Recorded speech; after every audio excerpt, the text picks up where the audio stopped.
मुझे लगता है हमने भय के बारे में पर्याप्त रूप से चर्चा कर ली, बात कर ली। लेकिन बिल्कुल, कोई इसके और ज़्यादा बारकाई में जा सकता है, गहरे विवरण में जा सकता है और अधिक सूक्ष्म अवलोकन में जा सकता है, देख सकता है। लेकिन फिर भी वह बच ही जाएगा, बाकी ही रह जाएगा। अगर अब तक हम इस सवाल के साथ समझ नहीं पाए तो, जिससे पहले हमने शुरुआत की थी, जो कि है डर, भय, और केवल भय के सूक्ष्म से सूक्ष्म विवरण की ही चिंताओं में लगे रहना। ज़रूरी नहीं कि वो मस्तिष्क की गंभीरता को दर्शाता हो, मुझे नहीं लगता। जितना ज़्यादा कोई विवरणों की चिंता में होता है, चाहे वह उन विवरणों को लेकर कितना ही गंभीर क्यों ना हो, मुझे लगता है उससे कई ज़्यादा महत्वपूर्ण है न केवल भय की संपूर्ण प्रक्रिया के साथ, बल्कि भय के परे, उसके पार क्या मौजूद है, उसे लेकर पूरा गंभीर होना। क्या किसी भी तरह से हम सब के लिए क्या डर से पूरी तरह आज़ाद होना संभव है? और अगर कोई हो जाए तो फिर उसके आगे क्या है? किंतु यह सवाल निरर्थक ही हो सकता है, क्योंकि हम में से अधिकांश लोग अभी भी डर से जकड़े हुए हैं। और इतनी चर्चा करने के बाद मुझे लगता है हमें आगे बढ़ना चाहिए, ना कि उसी मुद्दे पर बने रहना चाहिए। जैसे हम कह रहे थे, संकरा छिछला मस्तिष्क विवरण को लेकर, व्याख्याओं को लेकर ही चिंतित होता है, और वह उन विवरणों को लेकर बड़ा गंभीर होता है। लेकिन जब बड़ा मुद्दा पेश किया जाए तो वह संकोच में पड़ जाता है, हालांकि उसे तब कई गुना गंभीर होना चाहिए, क्योंकि जिसके बारे में वह जागरूक है उसके पूरे आशय को नहीं देख पाता। और हम सब इस सवेरे एक सवाल में जाएंगे, जो सवाल है, मस्तिष्क क्या है, मन क्या है, अगर आप चाहो तो। और इसमें जाके इसका अन्वेषण करके, छानबीन करके, शायद हम सारे विचारों की शुरुआत में, प्रारंभ में पहुंच जाए। और हो सकता है फिर हम और ज़्यादा किसी गहरी चीज़ में पहुँचे, जो कि है प्रेम। और शायद हम, अगर समय रहा तो, अगर दरवाज़ा खुला रहा तो, फिर हम खुद के लिए यह खोज पाएंगे कि ध्यानस्थ मस्तिष्क, ध्यानी मस्तिष्क क्या है। अगर हम खोज पाए तो इस सवाल में अन्वेषण कर पाए तो हम पूछ रहे हैं, मस्तिष्क क्या है? विशेषज्ञ, स्नायु विशेषज्ञ, तरह तरह के मनोविज्ञानियों ने, धार्मिक और बौद्धिक सिद्धांतकारों ने थोड़ी बहुत इसकी परिभाषा की है। मस्तिष्क जो याद रखता है, मस्तिष्क जिसके पास सोचने की क्षमता है, उचित तरह से या अनुचित तरह से। मस्तिष्क जो न केवल तकनीकी रूप से काम करता है, बल्कि बाहर इसके पास भिन्नता के संकेत मिलते हैं, कुछ ऐसा जो इसके ऊपर है और चेतन और अचेतन को समाविष्ट करता है। याददाश्त का पूरा भंडार जो मस्तिष्क में ही होता है, जो कि उसका एक हिस्सा है।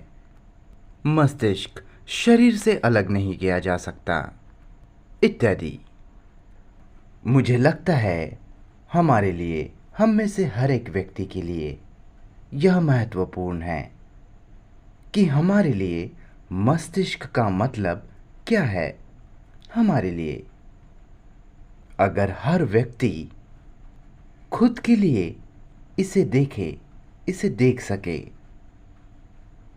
विशेषज्ञ के हिसाब से नहीं, चाहे वह कितना भी काबिल हो, या किसी धर्मशास्त्री के हिसाब से नहीं, पर इन सब को बाजू में करते हुए वास्तव में अगर हम खुद, हम में से हर एक व्यक्ति खोज पाए कि हमारे लिए मस्तिष्क क्या है, फिर इस पे आने के बाद हम आगे का सवाल पूछ सकते हैं, जो कि है विचार का प्रारंभ क्या है, उसकी शुरुआत। क्या कोई खोज सकता है कि विचार की शुरुआत कैसी होती है? और इसकी खोज करने में हो सकता है और उसके आगे की गहरी बात भी प्रकट हो जाए, जिस बात में हम साथ साथ मिलकर आगे जाएंगे। लेकिन पहले मुझे लगता है हमें खुद से पूछना होगा और खोजना होगा कि मस्तिष्क क्या है। मस्तिष्क जो सचेत है, जागरूक है, जो सोचता है, जिसके पास समय की पूरी पृष्ठभूमि है।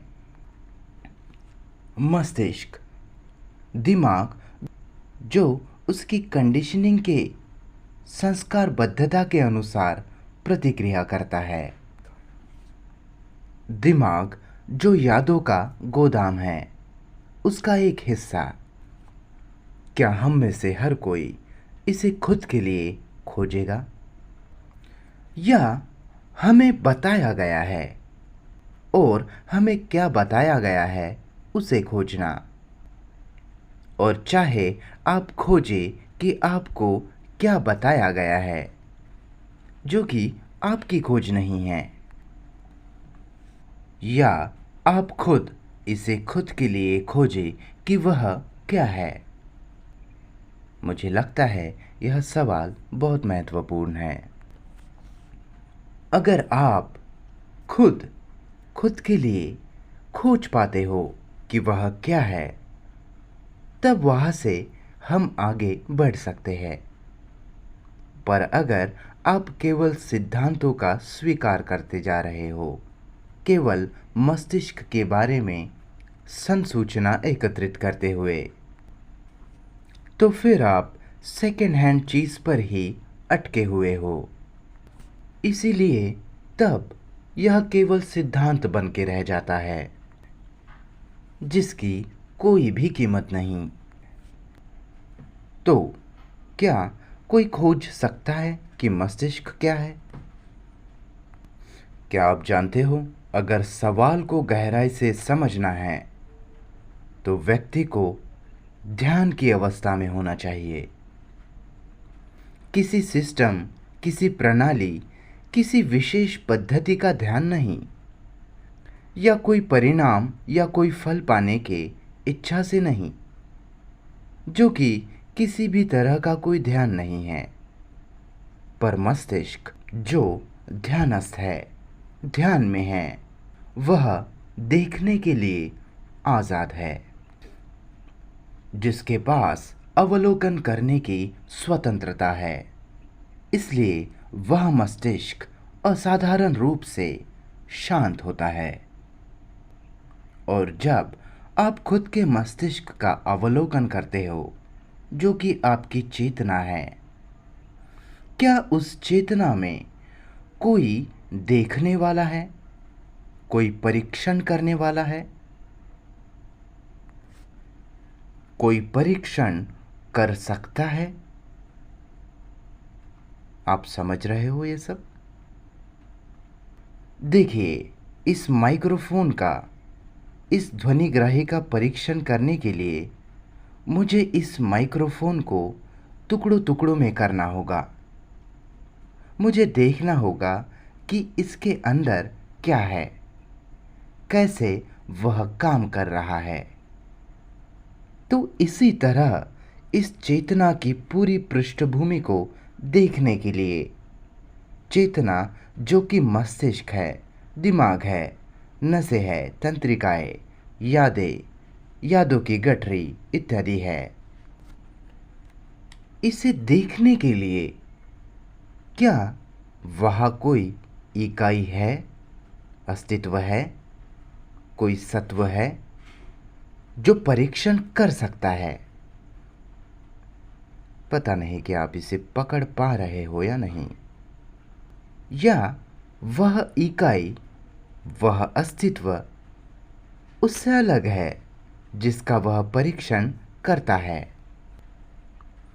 और अगर वह सत्व अलग है तो क्या उस चीज को विचार ने इजाद नहीं किया है, जो कि मस्तिष्क का ही एक हिस्सा है? मुझे आशा है कि आप ये समझ पा रहे हो। और इस कारण वह किसी भी तरह से अलग है ही नहीं, इसलिए वह देखने वाला, परीक्षण करने वाला है ही नहीं। इसलिए कैसे कोई बिना देखने वाले के खोज पाए कि मस्तिष्क क्या है? क्या मैं खुद को थोड़ा बहुत साफ कर पा रहा हूं? क्या आप इसे समझ पा रहे हो? ठीक है, मैं जानना चाहता हूं कि मेरा मस्तिष्क क्या है।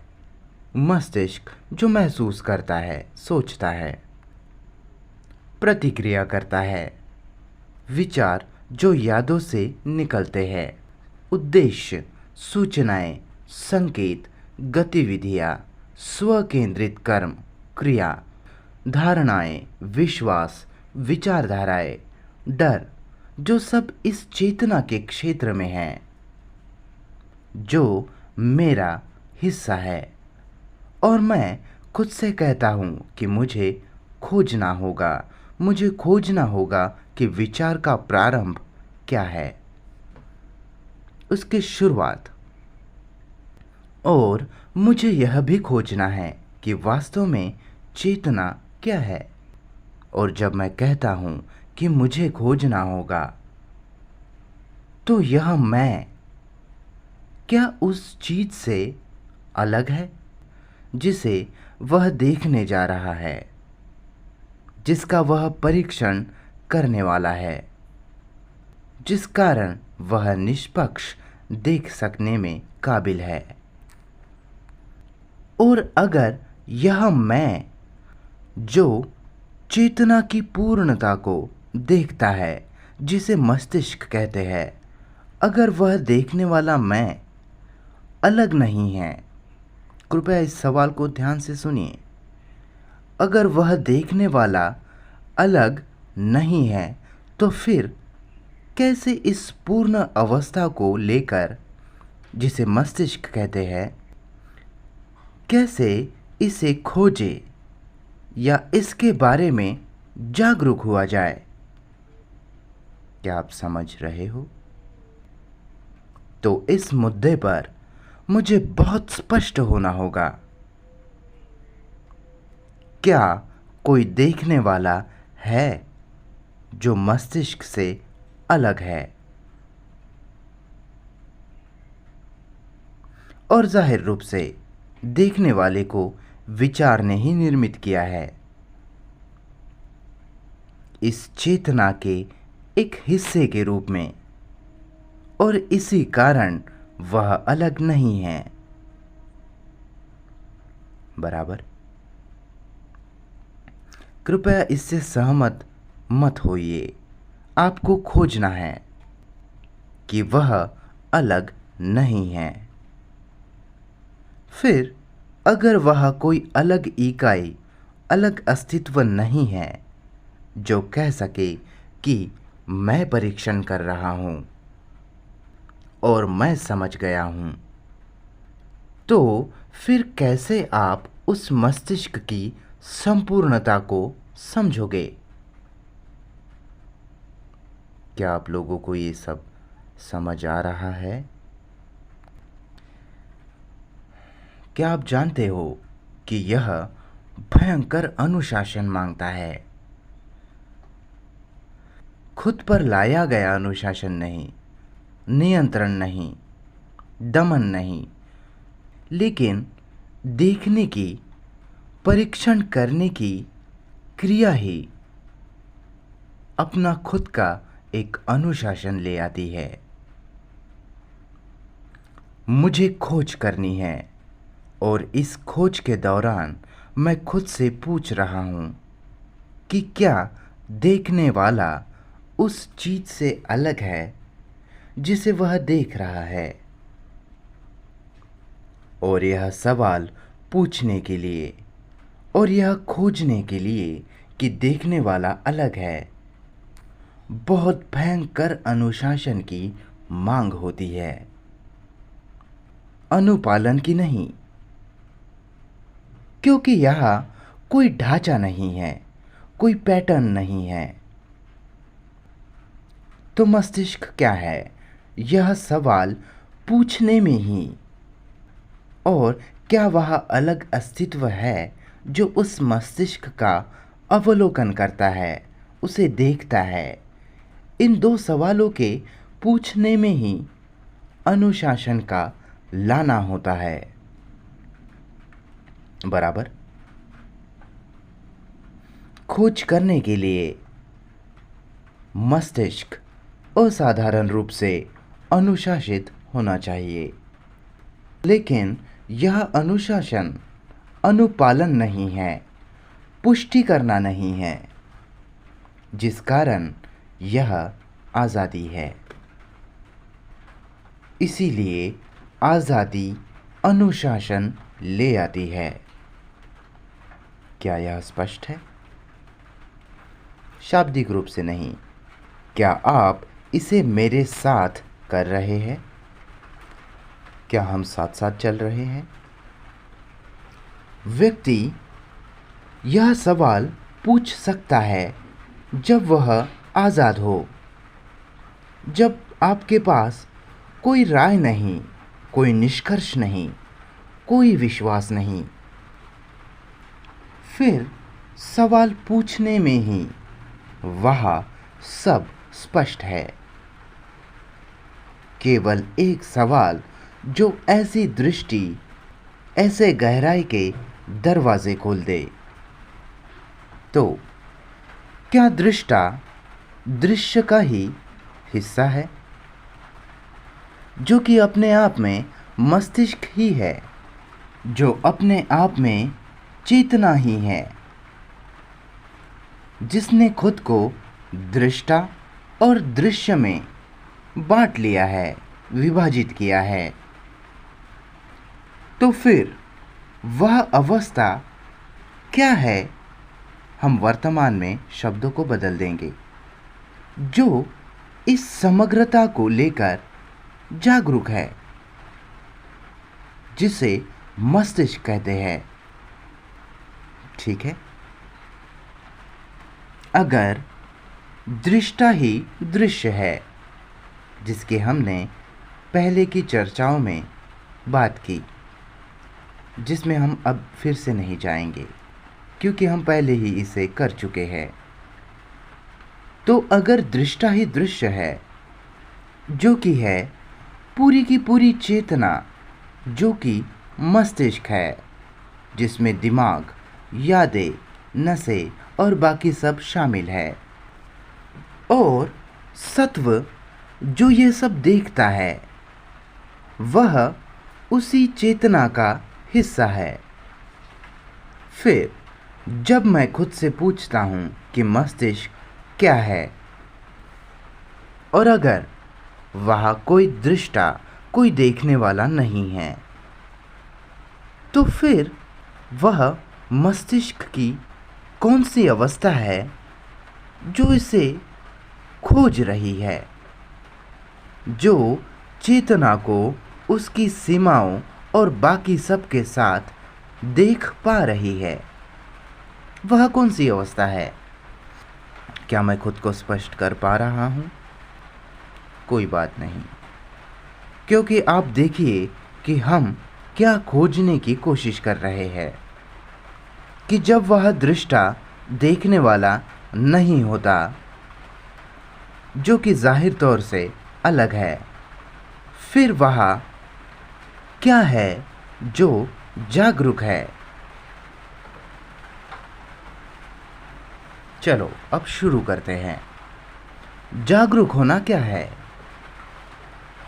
मैं यहाँ इस मंच पर बैठकर जागरूक हूँ, अलग अलग रंगों को देख रहा हूँ, ऊपर के छत को देख रहा हूँ, उसके बारे में जागरूक हूँ। वृक्ष की आने वाली आवाज़ों को लेकर एक दो लोगों को हिलते हुए देख रहा हूँ। शांति जो यहाँ है, मैं इस सब के बारे में जागरूक हूँ। इस जागरूकता में क्या वह दृष्टा है, देखने वाला है? समझ रहे हो? जो कहता है कि मैं जागरूक हूँ, अलग हूँ, क्योंकि जैसे जैसे साथ साथ हम आगे बढ़ेंगे, हम परीक्षण करने वाले हैं कि अगर चेतना सीमित है, जो कि है ही, जिसमें किसी भी प्रकार की कोई आज़ादी नहीं, फिर सबसे पहले क्या इस चेतना के परे जाना संभव है? इस सीमा के परे? और क्या उसे, जो चेतना की सीमा के परे है, क्या उसे अनुभव करना संभव है? और वह कौन है जो अनुभव करेगा? वह कौन सी इकाई, कौन सा अस्तित्व होगा जो अनुभव करेगा? पता नहीं कि आप इसे समझ पा रहे हो या नहीं। तो हमें समझना होगा कि जागरूकता से हमारा मतलब क्या है। जागरूक होना, जैसे मैंने कहा कि मैं इन सारी बातों के बारे में जागरूक हूँ। क्या मैं दृष्टा के रूप में, देखने वाले के रूप में जागरूक हूँ? उस चीज़ से अलग जिस चीज़ को देखा जा रहा है, या मैं बिना दृष्टा के, बिना देखने वाले के जागरूक हूँ? क्या आप जानते हैं कि प्रेम क्या है? क्या वह कोई देखने वाला होता है जो कहता है कि मैं प्यार करता हूँ, और अगर वह देखने वाला मौजूद है तो क्या वह प्यार है, प्रेम है? या जब वह प्यार होता है तब देखने वाला पूरी तरह से गैर मौजूद होता है। अगर वह देखने वाले की गैर मौजूदगी नहीं है तो फिर वह प्रेम नफरत बन जाता है, जलन बन जाता है, दुख, चिंता, दोष, अपराध इत्यादि बन जाता है, जो कि कोई प्रेम नहीं है। फिर ये केवल इच्छा और मज़ा बन के रह जाता है, फिर से, जो कि प्रेम नहीं है, जिसमें हम पहली वार्ताओं में जा चुके हैं। तो जागरूक रहने से हमारा मतलब क्या है? इसे खोजना बहुत महत्वपूर्ण है। सचेत होना। हमने सवाल पूछा कि मस्तिष्क क्या है। हमने वह सवाल इसलिए पूछा क्योंकि मुझे हमें सारे विचारों की शुरुआत कहाँ से होती है, उसकी उत्पत्ति कहाँ से होती है, उसे खोजना है, उसकी तलाश करनी है। और ये सवाल पूछने में वो कौन सी इकाई है, वो कौन सा अस्तित्व है, कौन है जो खोज करेगा, कौन है जिसे इसका जवाब मिलेगा। अगर वह इकाई, वह सत्व चेतना का ही हिस्सा है या विचार का ही हिस्सा है, फिर वह खोज करने में सक्षम नहीं है। जो खोज करने के काबिल है वह केवल जागरूकता की वह अवस्था है। क्या इस जागरूकता की अवस्था में अभी भी वह सत्व, वह इकाई मौजूद है जो कहती है कि मुझे जागरूक होना चाहिए, मुझे जागरूक होने का अभ्यास करना चाहिए? क्या आप समझ रहे हो? देखिए, जब हम इस सवेरे नीले आकाश की ओर देखते हैं, पर्वतों को, उनकी गहराई और ऊंचाइयों को देखते हुए, जब आप उसके बारे में जागरूक होते हो, तब क्या यह कहते हो कि मैं जागरूक हूं? या फिर वहाँ बिना देखने वाले के केवल उस सब को लेकर, केवल उन सब को लेकर जागरूकता होती है? हालांकि आप अपनी आंखों से उसे देखते हो, तो केवल वह देखना ही देखने वाले को निर्मित किए बिना संपूर्ण रूप से जागरूक होता है। बराबर? जब कोई उस वृक्ष को देखता है, क्या आप उस वृक्ष को लेकर बिना देखने वाले के जागरूक हो? और देखने वाला वह इकाई है जिसने उस वृक्ष के बारे में सूचनाएं एकत्रित की है और उसी सूचनाओं के छवियों के हिसाब से ही वह उस वृक्ष की ओर देखता है। और ऐसे देखने वाले के साथ देखना पूर्ण जागरूकता नहीं है। क्या ये थोड़ा बहुत स्पष्ट है? अगर इसे सीधा सीधा कहा जाए तो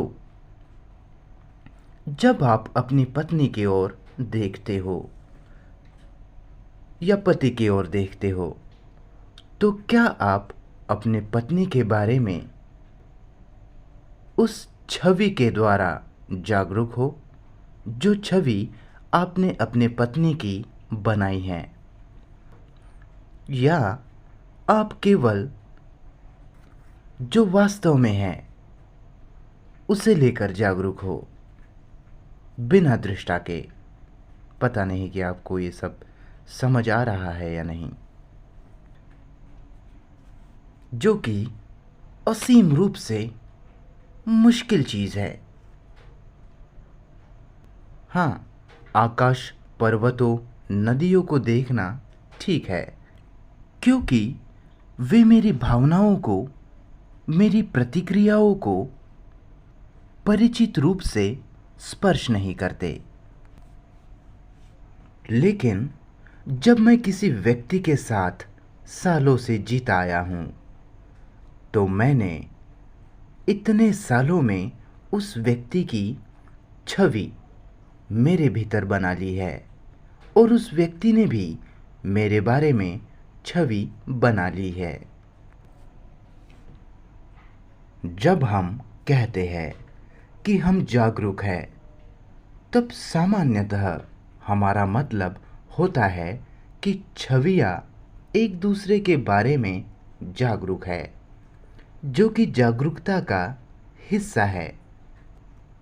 पर हम उसके बहुत आगे चले गए हैं और हम कहते हैं जब वह केंद्र होता है जो अवलोकन करता है, देखता है, तब वह विभाजन है, जिस कारण संघर्ष है, द्वंद्व है। और जहाँ द्वंद्व है वह किसी भी प्रकार की कोई जागरूकता नहीं। और संघर्ष से, द्वंद्व से आज़ाद होने के लिए व्यक्ति को बिना किसी दूसरे केंद्र की इजाद किए, बिना द्वंद्व के जागरूक होना होगा। छवि के बारे में जागरूक होना, जिस छवि को मैंने ही मेरे बारे में और दूसरे के बारे में निर्मित किया है ना?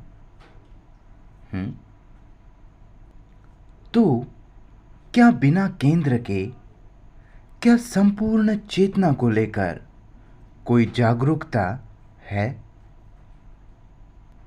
इसकी सीमा को लेकर, इसके सारे तत्वों को लेकर, चीज़ें जो इसमें शामिल है, अंतर्निहित है। और वो तत्व, वो चीज़ें जो इसमें शामिल है, वह चीज़ें सीमा बनाती है, दायरा बनाती है। बराबर? मेरी चेतना की चीज़ें, जैसे हिंदू, मैं शिक्षित, या वही सब, बाकी सब, वे सारे अनुभव, वह सारी शिक्षा इसी चेतना के तत्व है। इससे चेतना बनती है और इसलिए तत्व सीमाएं बनाती है। हम यह देखना शुरू कर रहे हैं, विचार की शुरुआत, उसकी उत्पत्ति चेतना के भीतर वहाँ है जहाँ दृश्य और दृष्टा में विभाजन नहीं है, जहाँ देखने वाले और वह जो देखा जा रहा है इसमें अंतर ना हो, है ना? चलो इसे दूसरी तरह से समझते हैं। विचार, कोई भी विचार शुरू कैसे होता है? कैसे हम खुद के लिए इसकी खोज करें? क्या कभी खुद से आपने यह सवाल पूछा है? अगर आपने पूछा है तो कैसे आप इसका पता लगाएंगे? और कोई भी खोज करनी हो, चाहे वह जो भी हो, उसे खोजने के लिए आपका मस्तिष्क पूरी तरह से शांत होना चाहिए, है ना? पूरी की पूरी चेतना ही, ना कि उसका एक हिस्सा। अगर मुझे आपको देखना है एकदम साफ साफ, तो मेरा दिमाग बहुत शांत होना चाहिए, बिना पूर्वाग्रहों के, बिना बकबक के, बिना छवियों के, बिना संवाद के। वो सब का सब बाजू में करना होगा अगर मुझे आपको देखना है तो। और केवल तभी, क्योंकि वह स्वतंत्रता है, पूरी आज़ादी है, जिस कारण वह मौन है, शांति है। केवल इसी अवस्था में अवलोकन हो सकता है, हम देख सकते हैं। बराबर? तो क्या मैं, कृपया इसे, अगले सवाल को समझिए, क्या मैं और आप विचार की शुरुआत को देख सकते हैं? और मैं केवल तभी देख सकता हूं कृपया ध्यान देकर इसे सुनिए। मैं विचार का प्रारंभ, उसकी उत्पत्ति तभी देख सकता हूँ जब मैं शांत हूँ, ना कि जब मैं कहता हूँ कि खोजो, पूछो, सवाल करो, जवाब के इंतज़ार में रहो। पता नहीं कि आपको ये सब समझ आ रहा है या नहीं। केवल तभी, सवाल को रखते ही, पूछते ही कि विचार की शुरुआत क्या है, अगर मेरा मस्तिष्क पूरी तरह से शांत हो, पूरी तरह से मेरे अस्तित्व की जड़ों तक पूरी तरह से शांत, फिर मैं उस शांति में देखना शुरू करता हूँ कि कैसे विचार आकार लेता है। वो कहाँ से आकार लेता है, किस सामग्री से, किस पदार्थ से, किस मटेरियल से वह आकार लेता है। बराबर। यह सवाल बहुत महत्वपूर्ण है, क्योंकि अगर वह विचार की उत्पत्ति को लेकर जागरूकता है, फिर वह विचार पर नियंत्रण करने की ज़रूरत नहीं रह जाती। क्योंकि क्या आप जानते हैं, हम ना केवल स्कूल में, कॉलेजेस में बहुत ज़्यादा समय बिताते हैं, बल्कि जैसे हम बड़े होते जाते हैं, तब विचार पर नियंत्रण। ये अच्छा विचार, वो बुरा विचार, ये मज़े वाला विचार, मुझे इसे स्वीकारना चाहिए, ये गंदा विचार, मुझे इसे दबा देना चाहिए, इत्यादि। हम नियंत्रित करते हैं, हम दमन करते हैं, और वह हर समय विविध प्रकार के विचारों में संघर्ष जारी है, युद्ध चल रहा है।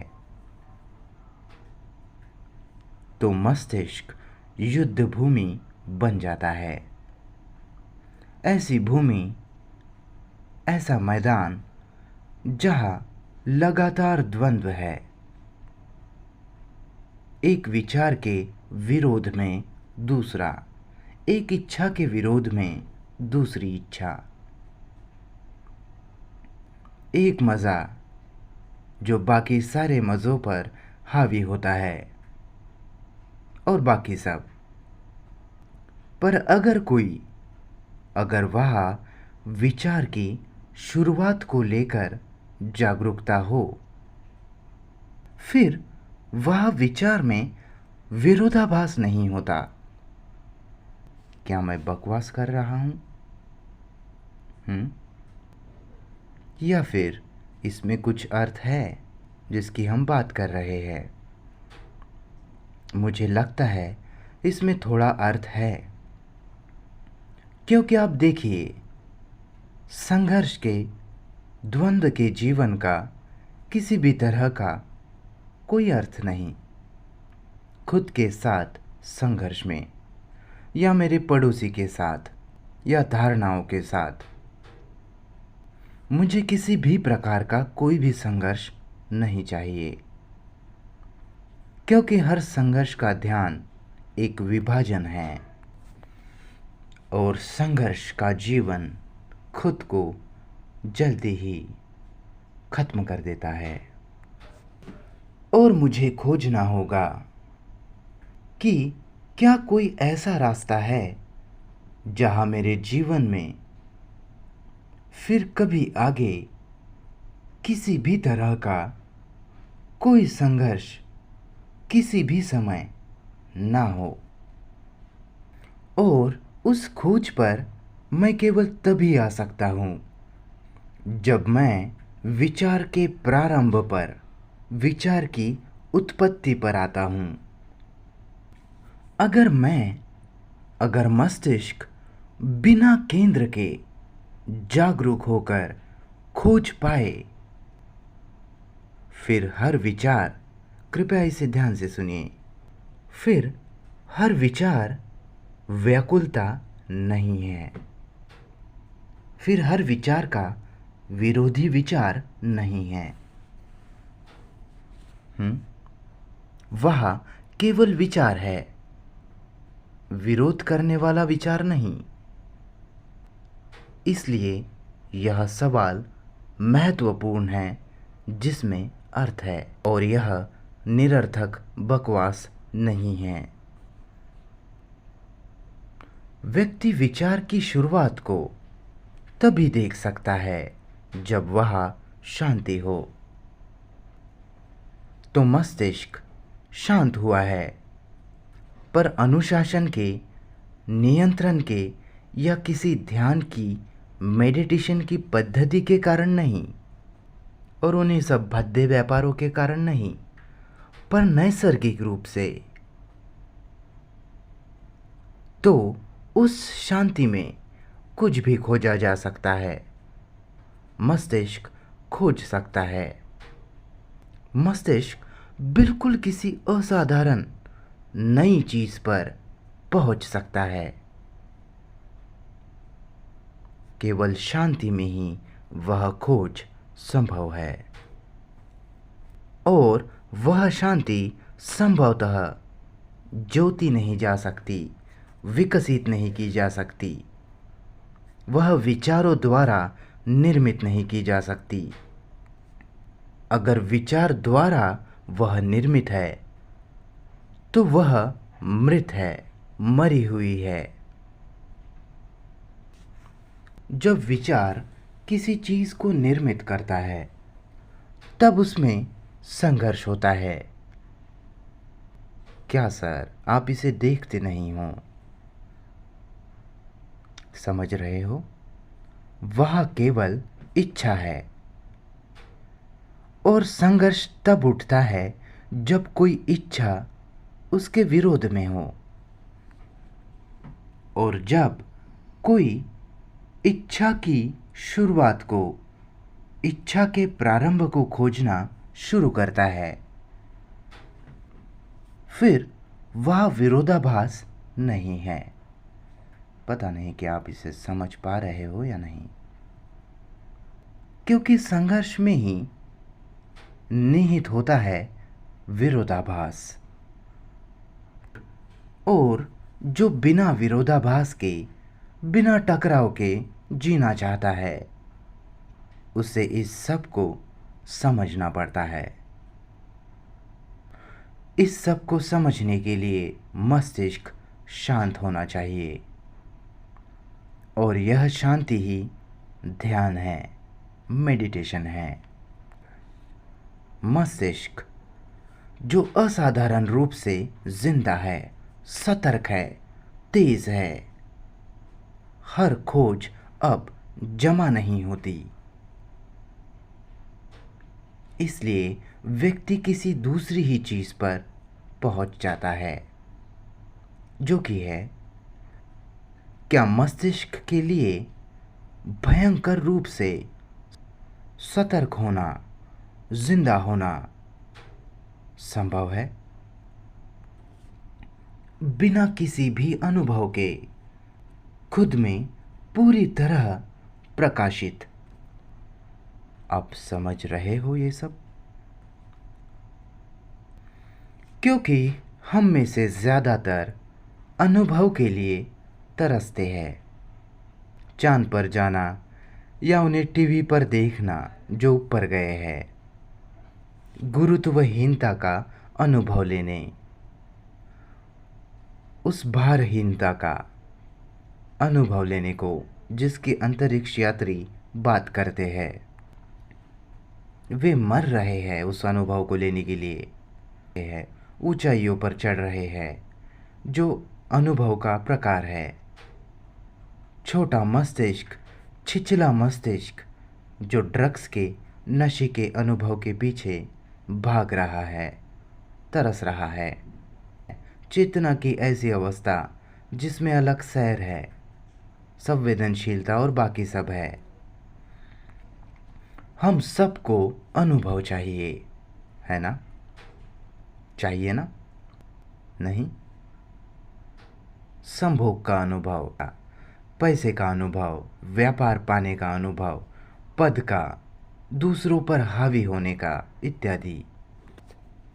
हम अनुभव पाने के लिए तरसते रहते हैं, क्योंकि हमारा जीवन इतना खाली है, छिछला है, इतना अपर्याप्त है, और हम सोचते हैं कि बिना अनुभव के हमारा मस्तिष्क मूर्ख, उदासीन, भारी बन जाता है। इसलिए हम किताब पर किताब पढ़ते जाते हैं। हम संग्रहालय जाते हैं, संगीत समारोह में जाते हैं, चर्च जाते हैं, रिवाजों में, फुटबॉल, हर तरह का अनुभव। पर हम कभी नहीं पूछते कि इस अनुभव करने में क्या अंतर्निहित है। क्या वह कुछ नया है? कृपया खोजिए। ऐसे ही सिर्फ सहमति या असहमति मत दिखाइए। क्या अनुभव करने में क्या कुछ वास्तविक नया है? या हर अनुभव पहचान मांगता है, मान्यता मांगता है? नहीं तो वह कोई अनुभव नहीं है। अगर मैं उसे अनुभव के तौर पर नहीं पहचानता हूँ, तो यह अनुभव नहीं है, बराबर? केवल तभी जब मैं उसे पहचानता हूँ, मैं उसे अनुभव कहता हूँ। नहीं। पर पहचानने के लिए मुझे पहले से ही उसके बारे में पता होना चाहिए। तो अनुभव के द्वारा वह कुछ भी नया नहीं हो सकता। हे भगवान, कृपया समझिए इसे सर, बराबर?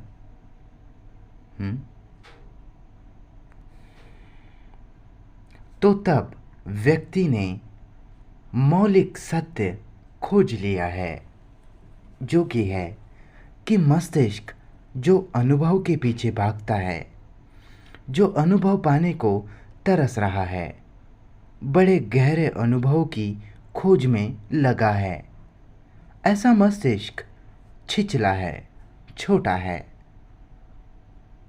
क्योंकि वह हमेशा याददाश्त के साथ जीता है, और इस कारण पहचान के साथ, यादों के साथ, और जो याद है वह नया नहीं है।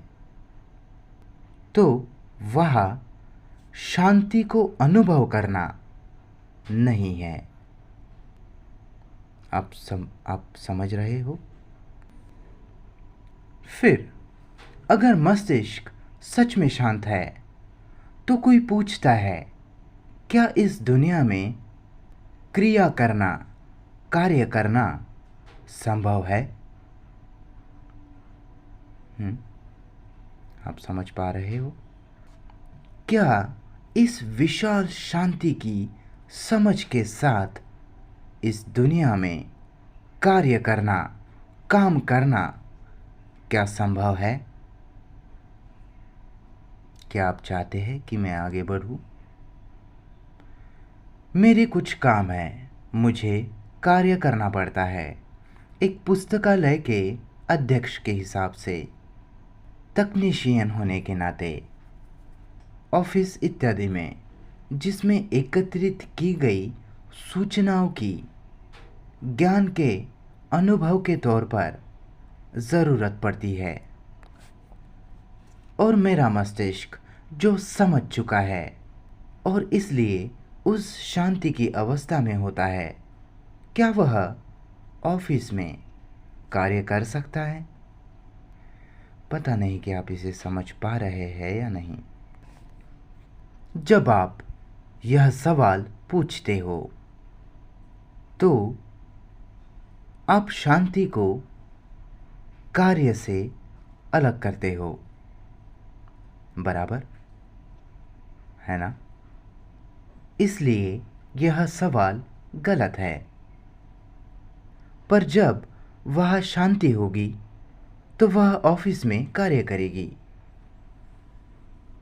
क्या आपको पता है कि यह एक ढोल की तरह है, एक ड्रम की तरह, जो ढोल सही से तना हुआ है, और जब आप इस पर चोट करते हो, मारते हो, तो वह आपको सही सुर देता है, पर वह हमेशा खाली होता है, शांत होता है।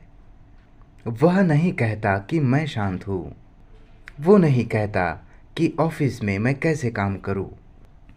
तो कोई खोजता है कि पूरी की पूरी चेतना, दोनों छिपी हुई और ऊपरी, सतही चेतना और रहस्यमयी और गुप्त चेतना, ये सोचने की प्रक्रिया का ही हिस्सा है, विचार प्रक्रिया का ही हिस्सा। और विचार के शुरुआत की, प्रारंभ की जागरूकता तभी अस्तित्व में हो सकती है, तभी सजग हो सकती है, जब वह शांति हो।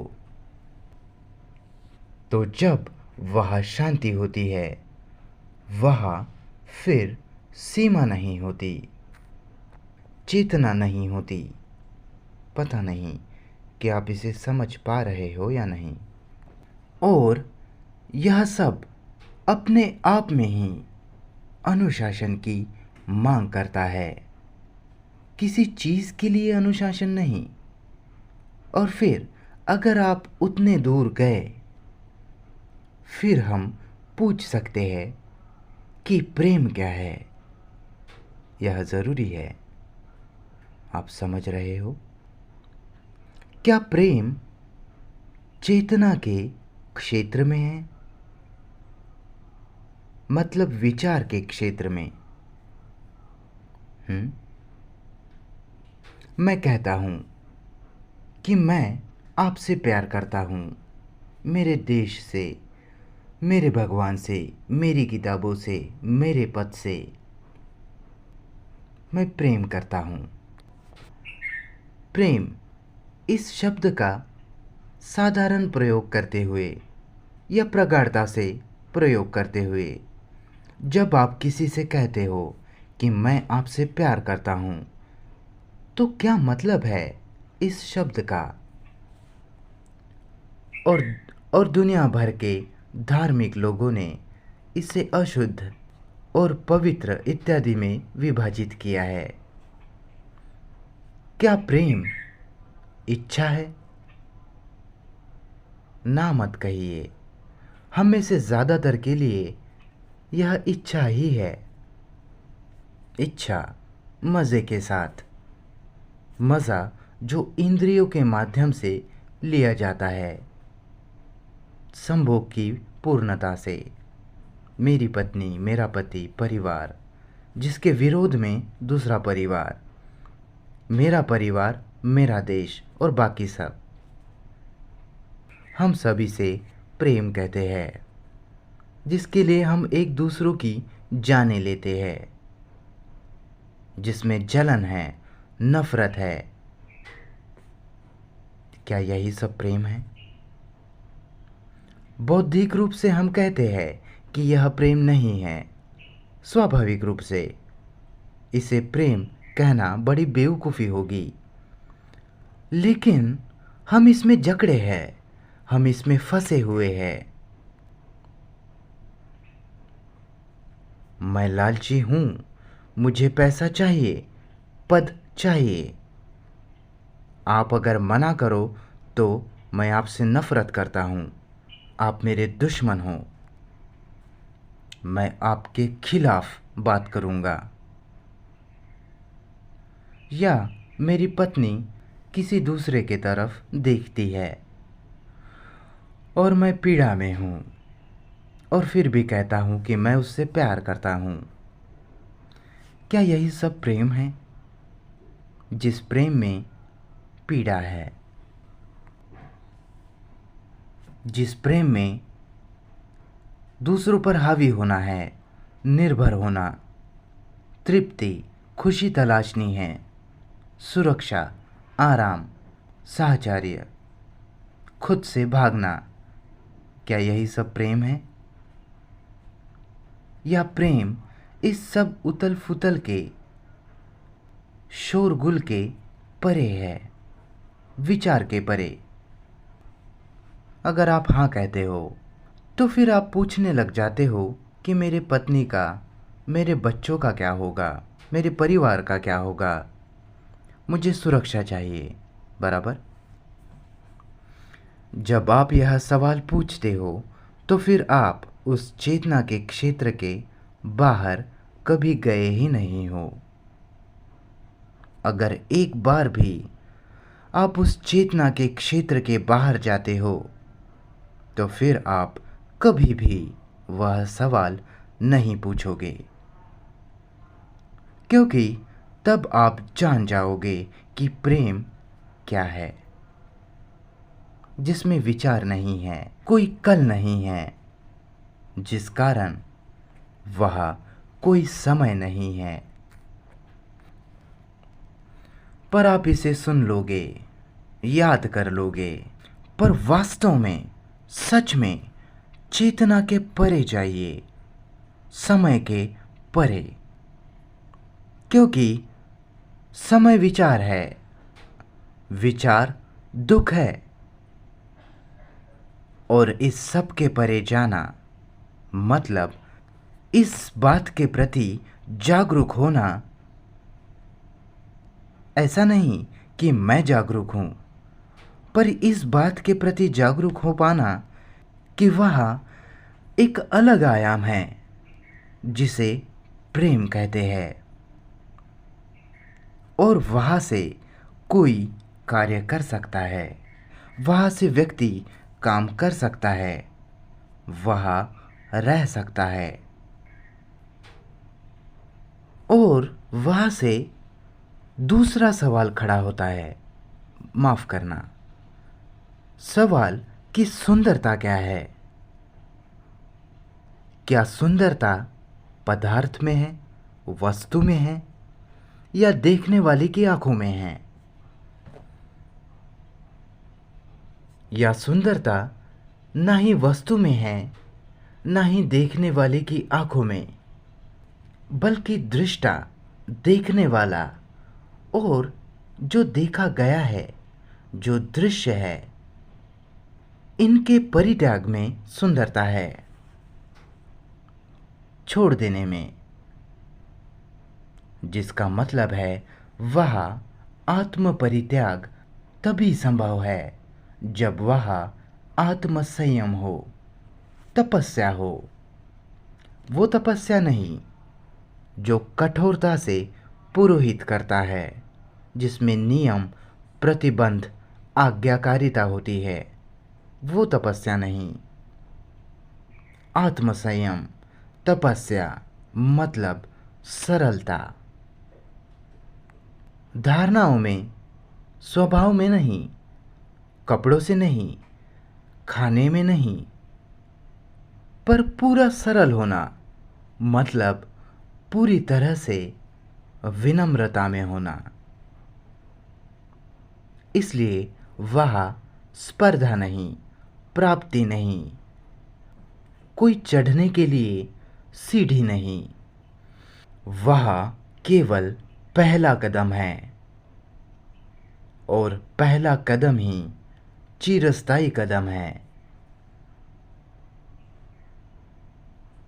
और बिना सुंदरता को, प्रेम को, ध्यान को समझे जीवन जैसा है, जैसा हम जीते हैं, दुखी, पीड़ा से भरा, संघर्ष से, ऐसे जीवन को बहुत थोड़ा अर्थ है। आप इसे अर्थ देने के लिए नशे कर सकते हो, ड्रग्स ले सकते हो, संभोग से चिपके रह सकते हो, लेकिन किसी भी प्रकार की कोई भी निर्भरता, किसी भी नशे पर या ड्रग्स पर, किसी भी विचार पर, मज़े पर, मांग पर, किसी भी प्रकार की निर्भरता केवल संघर्ष ही ले आती है और ज़्यादा दुख तकलीफ ले आती है।